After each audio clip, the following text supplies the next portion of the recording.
Did you know that infants are ready to learn sign language? 2-year-olds are ready to learn the basics of science, and 3-year-olds are ready to learn coding?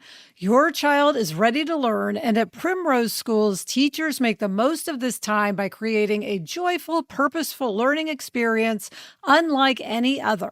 For instance, have you heard of the Primrose Friends? In every Primrose school classroom, teachers use these 12 lovable puppets to make character development joyful, meaningful, and memorable. From exploring generosity with Benjamin the Bear to practicing honesty with Peanut the Pony, every friend plays a special part in helping children learn important values while having plenty of fun along the way.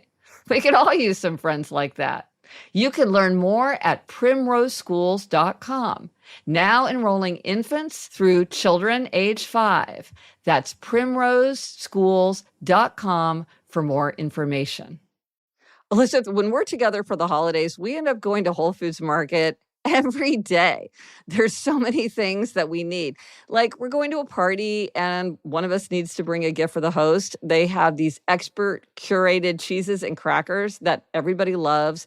They have excellent limited time seasonal desserts like holiday rum cake, creamy bûche de Noël, which is one of our family's favorites, and more. Plus, they have these show-stopping things for the table like bone-in spiral cut ham.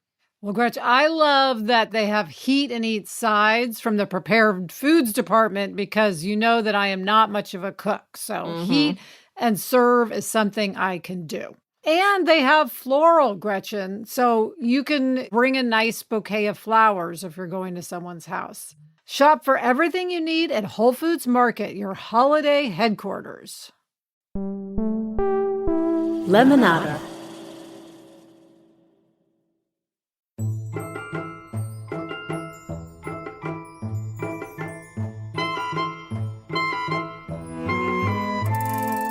Hello, I'm Gretchen Rubin, and this is a bonus episode of the Happier with Gretchen Rubin podcast.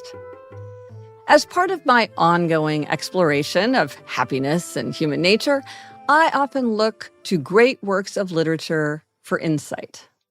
Stories help us reflect on what matters, and at this time of year, I especially love the tradition of reading or rereading classic holiday stories. For instance, in previous years, as a bonus in the Happier feed, I have read Charles Dickens's masterpiece novella, A Christmas Carol, and also the haunting, timeless fairy tale from Hans Christian Andersen, his story, The Snow Queen.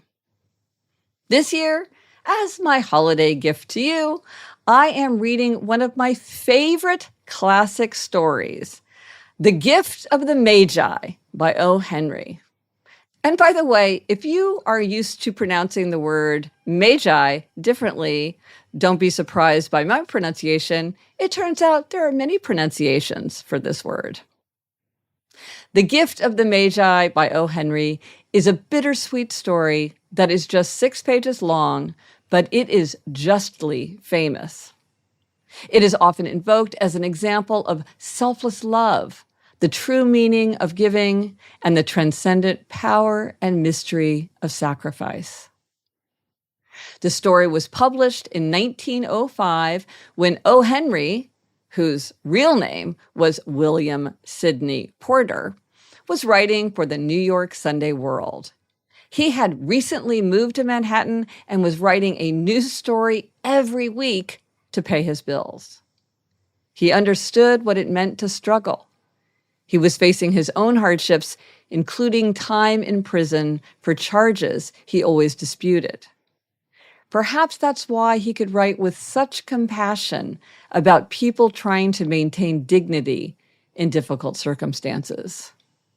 The young couple in this story, Jim and Della Dillingham Young, live in an $8 a week furnished flat. They're very young, deeply in love, and have almost nothing. And yet each desperately wants to give the other a meaningful Christmas gift. What unfolds from this very familiar situation has made this story one of the most beloved holiday stories ever written.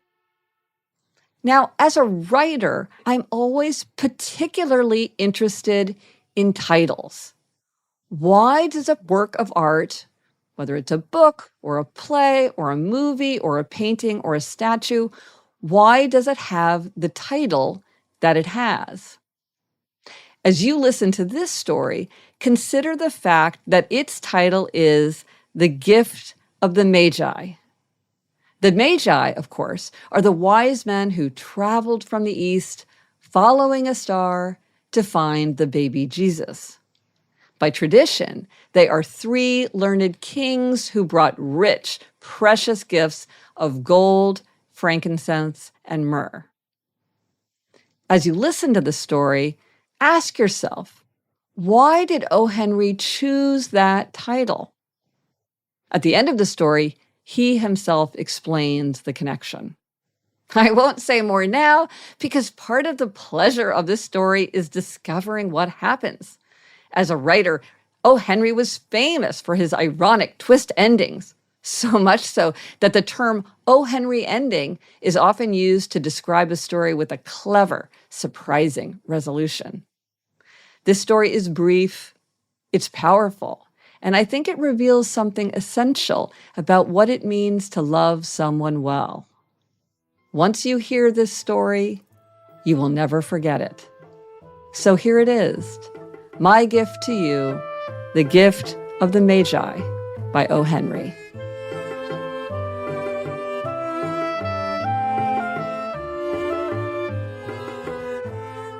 $1.87. That was all. She had put it aside, 1 cent and then another in her careful buying of meat and other food. Della counted it 3 times. $1.87. And the next day would be Christmas. There was nothing to do but fall on the bed and cry. So Della did it. While the lady of the home is slowly growing quieter, we can look at the home. Furnished rooms at a cost of $8 a week. There is little more to say about it. In the hall below was a letterbox too small to hold a letter. There was an electric bell, but it could not make a sound. Also, there was a name beside the door. Mr. James Dillingham Young. When the name was placed there, Mr. James Dillingham Young was being paid $30 a week. Now, when he was being paid only $20 a week, the name seemed too long and important. It should perhaps have been Mr. James D. Young. But when Mr. James Dillingham Young entered the furnished rooms, his name became very short indeed. Mrs. James Dillingham Young put her arms warmly about him and called him Jim. You have already met her. She is Della. Della finished her crying and cleaned the marks of it from her face. She stood by the window and looked out with no interest. Tomorrow would be Christmas Day, and she had only $1.87 with which to buy Jim a gift. She had put aside as much as she could for months, with this result. $20 a week is not much. Everything had cost more than she had expected. It always happened like that. Only $1.87 to buy a gift for Jim. Her Jim. She had had many happy hours planning something nice for him, something nearly good enough, something almost worth the honor of belonging to Jim. There was a looking glass between the windows of the room. Perhaps you have seen the kind of looking glass that is placed in $8 furnished rooms. It was very narrow. A person could see only a little bit of himself at a time. However, if he was very thin and moved very quickly, he might be able to get a good view of himself. Della, being quite thin, had mastered this art. Suddenly, she turned from the window and stood before the glass. Her eyes were shining brightly, but her face had lost its color. Quickly, she pulled down her hair and let it fall to its complete length. The James Dillingham Youngs were very proud of two things which they owned. One thing was Jim's gold watch. It had once belonged to his father, and long ago it had belonged to his father's father. The other thing was Della's hair. If a queen had lived in the room near theirs, Della would have washed and dried her hair where the queen could see it. Della knew her hair was more beautiful than any queen's jewels and gifts. If a king had lived in the same house with all his riches, Jim would have looked at his watch every time they met. Jim knew that no king had anything so valuable. So now Della's beautiful hair fell about her, shining like a falling stream of brown water. It reached below her knee. It almost made itself into a dress for her. And then she put it up on her head again, nervously and quickly. Once she stopped for a moment and stood still, while a tear or two ran down her face. She put on her old brown coat. She put on her old brown hat. With the bright light still in her eyes, she moved quickly out the door and down to the street. Where she stopped, the sign said, "Mrs. Sofroni, hair articles of all kinds." Up to the second floor, Della ran and stopped to get her breath. Mrs. Sofroni, large, too white, cold-eyed, looked at her. "Will you buy my hair?" asked Della. "I buy hair," said Mrs. Sofroni. "Take your hat off and let me look at it." Down fell the brown waterfall. $20, said Mrs. Sofroni, lifting the hair to feel its weight. "Give it to me quick," said Della. Oh, and the next 2 hours seemed to fly. She was going from one shop to another to find a gift for Jim. She found it at last. It surely had been made for Jim and no one else. There was no other like it in any of the shops, and she had looked in every shop in the city. It was a gold watch chain, very simply made. Its value was in its rich and pure material. Because it was so plain and simple, you knew that it was very valuable. All good things are like this. It was good enough for the watch. As soon as she saw it, she knew that Jim must have it. It was like him, quietness and value. Jim and the chain both had quietness and value. She paid $21 for it, and she hurried home with the chain and 87 cents. With that chain on his watch, Jim could look at his watch and learn the time anywhere he might be. Though the watch was so fine, it had never had a fine chain. He sometimes took it out and looked at it only when no one could see him do it. When Della arrived home, her mind quieted a little. She began to think more reasonably. She started to try to cover the sad marks of what she had done. Love and large-hearted giving, when added together, can leave deep marks. It is never easy to cover these marks, dear friends. Never easy. Within 40 minutes, her head looked a little better.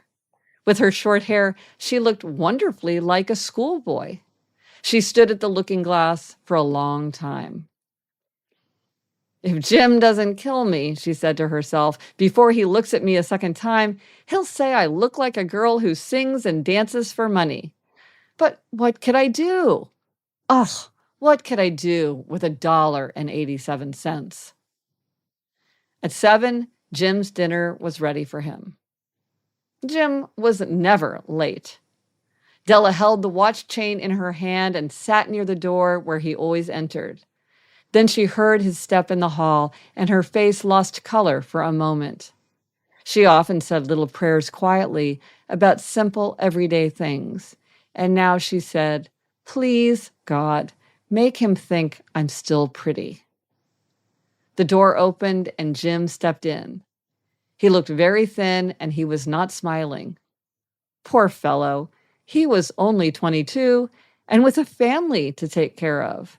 He needed a new coat, and he had nothing to cover his cold hands. Jim stopped inside the door. He was as quiet as a hunting dog when it is near a bird. His eyes looked strangely at Della, and there was an expression in them that she could not understand. It filled her with fear. It was not anger, nor surprise, nor anything she had been ready for. He simply looked at her with that strange expression on his face. Della went to him. "Jim, dear," she cried, "don't look at me like that. I had my hair cut off and sold it. I couldn't live through Christmas without giving you a gift. My hair will grow again. You won't care, will you? My hair grows very fast. It's Christmas, Jim. Let's be happy. You don't know what a beautiful, nice gift I got for you." "You've cut off your hair?" asked Jim slowly. He seemed to labor to understand what had happened. He seemed not to feel sure he knew. "Cut it off and sold it," said Della. "Don't you like me now? I'm me, Jim. I'm the same without my hair." Jim looked around the room. You say your hair is gone?" he said. "You don't have to look for it," said Della. "It's sold, I tell you. Sold and gone, too. It's the night before Christmas, boy. Be good to me, because I sold it for you. Maybe the hairs of my head could be counted," she said, "but no one could ever count my love for you. Shall we eat dinner, Jim?" Jim put his arms around his Della. "For 10 seconds, let us look in another direction. $8 a week or $1 million a year. How different are they? Someone may give you an answer, but it will be wrong. The Magi brought valuable gifts, but that was not among them. My meaning will be explained soon." From inside the coat, Jim took something tied in paper. He threw it upon the table. "I want you to understand me, Dell," he said. "Nothing like a haircut could make me love you any less. But if you'll open that, you may know what I felt when I came in." White fingers pulled off the paper, and then a cry of joy, and then a change to tears. For there lay the combs that Della had seen in a shop window and loved for a long time. Beautiful combs with jewels, perfect for her beautiful hair. She had known they cost too much for her to buy them. She had looked at them without the least hope of owning them. And now they were hers. But her hair was gone. But she held them to her heart and at last was able to look up and say, "My hair grows so fast, Jim." And then she jumped up and cried, "Oh, oh!" Jim had not yet seen his beautiful gift. She held it out to him in her open hand. The gold seemed to shine softly, as if with her own warm and loving spirit. "Isn't it perfect, Jim? I hunted all over town to find it. You'll have to look at your watch 100 times a day now. Give me your watch. I want to see how they look together." Jim sat down and smiled. "Della," said he, "let's put our Christmas gifts away and keep them a while. They're too nice to use now. I sold the watch to get the money to buy the combs. And now I think we should have our dinner." The Magi, as you know, were wise men, wonderfully wise men, who brought gifts to the newborn Christ child. They were the first to give Christmas gifts. Being wise, their gifts were doubtless wise ones. And here I have told you the story of 2 children who were not wise. Each sold the most valuable thing he owned in order to buy a gift for the other. But let me speak a last word to the wise of these days. Of all who give gifts, these 2 were the most wise. Of all who give and receive gifts, such as they are the most wise. Everywhere, they are the wise ones. They are the Magi.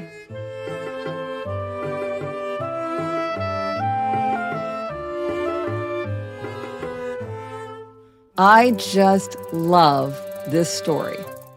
When I first heard it as a child, I was struck by that final insight.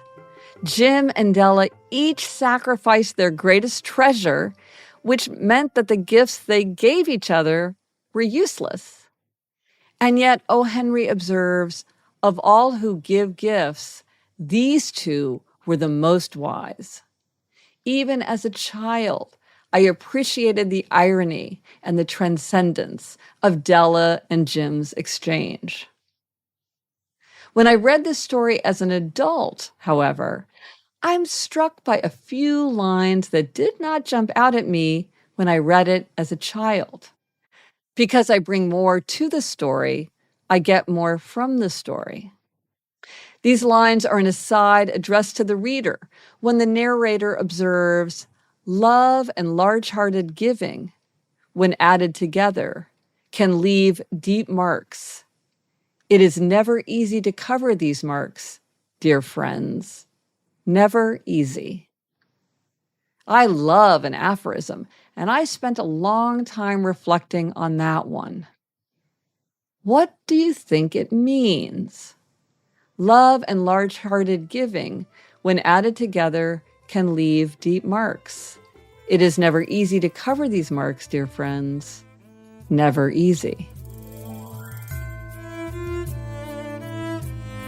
So as we move through the next week of holiday festivities, perhaps we can remember Jim and Della and the true gift they shared on Christmas Eve. Thank you for joining me for this special bonus episode. However you celebrate the holidays, I hope that this season brings you love, festivity, and the joys of giving and receiving. I'm Gretchen Rubin, and I hope this makes your holiday season a little happier.